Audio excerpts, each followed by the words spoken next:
How many people here would love to have alcohol right now? Today I would love to introduce how alcohols were made, the history of alcohols, and the culture of drinking.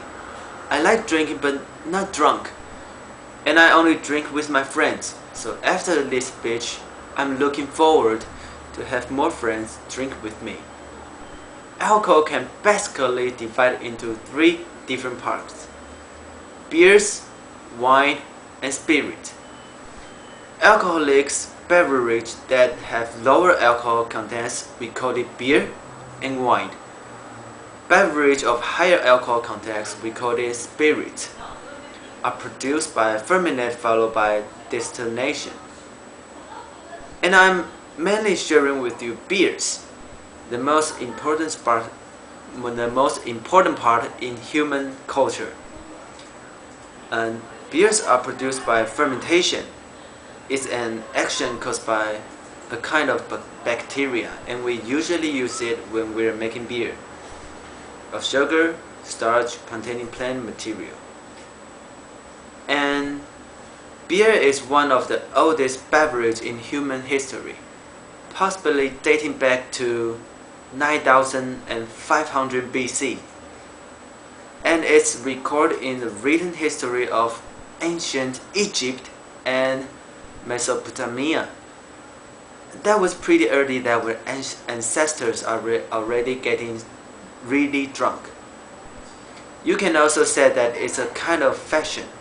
It was already a standard diet at that time. I mean, everyone drink beer.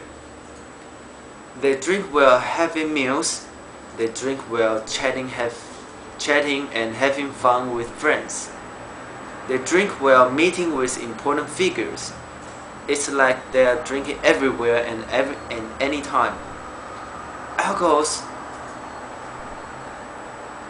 brings them much fun, relax, and sometimes bravery. And is believed to avoid disease, especially in some adverse circumstances.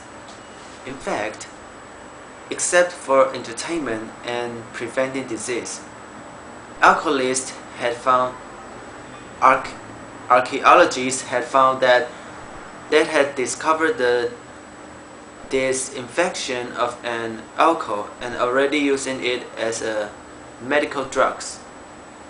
In navigation age, it also the replacement of water, because it can preserve for a long time and it can help sailors fight with bacteria.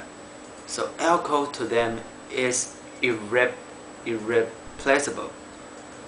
And how do we make beer? The process of making beer is known as brewing. Brewing can be done in industry or at home, but most of beers were homemade in the past. Before making beers, you should prepare the ingredients. There are three basic ingredients of beer. First, water.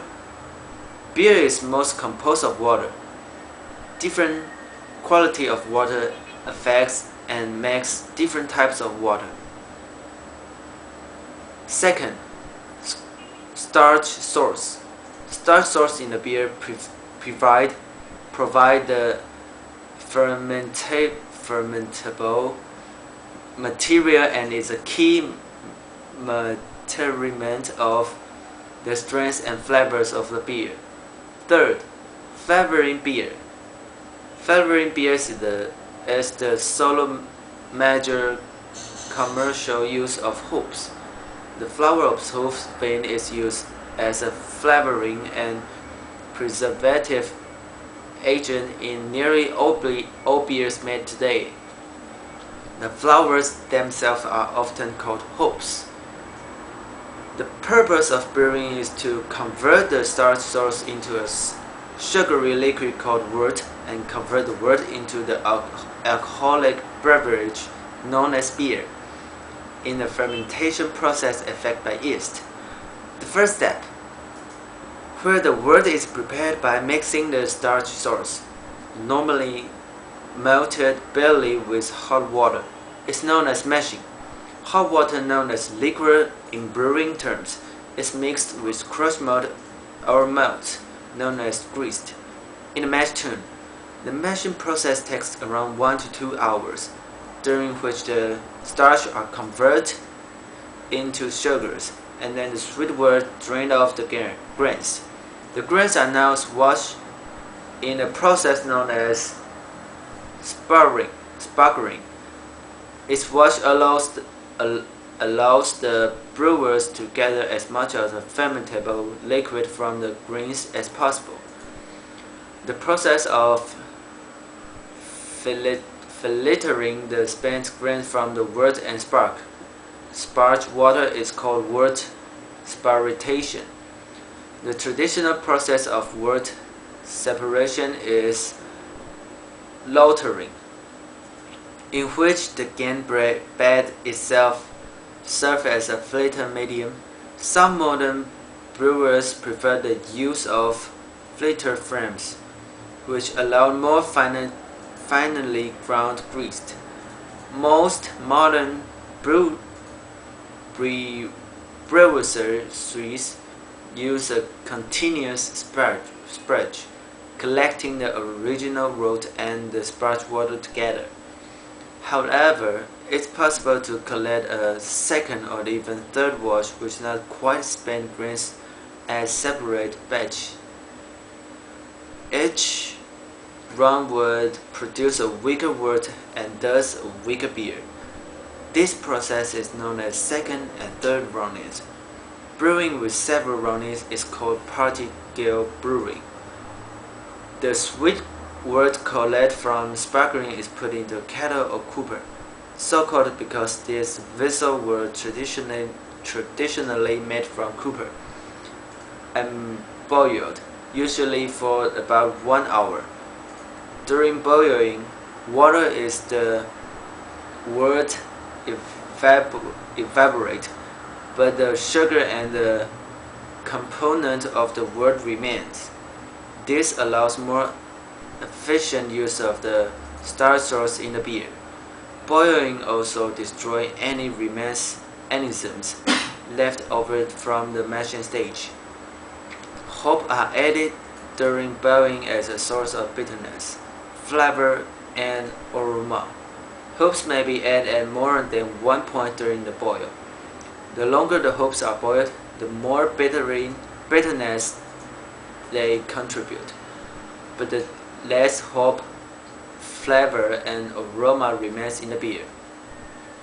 After boiling, the hopped wort is now cooled, really ready for the yeast. In some breweries, hopped wort may pass through the hopback, which is a small vat filled with hops, to add aromatic hop flavoring and to act as a filter. But usually the hopped wort is simply cooled for the fermenter, where the yeast is added. During the fermentation, the wort becomes beer in process which requires a week to months depending on the type of yeast of strength of the beer. In addition to producing alcohol, fine particulate matter suspended in the wort settles during fermentation. Once fermentation is complete, the yeast also settles, leaving the beer clear. Fermentation is sometimes carried out in two stages, primary and secondary. Once most of the alcohol has been produced during primary fermentation, the beer is transferred into a new vessel and allow a period of secondary fermentation.